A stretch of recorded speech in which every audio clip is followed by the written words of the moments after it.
Un any més ja és aquí la rebetlla de Sant Joan. I a cap casa faltarà coca, petards i xampany. Recordeu anar amb cuidado amb els coets i l'hidrogel. Aviam si per tirar un petardo perdem fins als dits dels peus. La nit de Sant Joan és la nit més curta, però se'ns pot fer molt llarga si els bars tanquen a la 1. La nit de Sant Joan és nit d'alegria, però respecteu els altres o aneu a cagar la via. Hi ha la clàssica baralla entre pirotècnics i veïnat, Que és que el meu cànic s'estressa i em deixa el parquet cagat.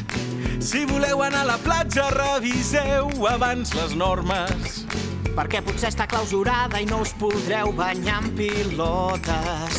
La nit de Sant Joan és la nit més curta, però se'ns pot fer molt llarga si els bars tanquen a la 1. La nit de Sant Joan és nit d'alegria, però respecteu els altres o aneu a cagar la via.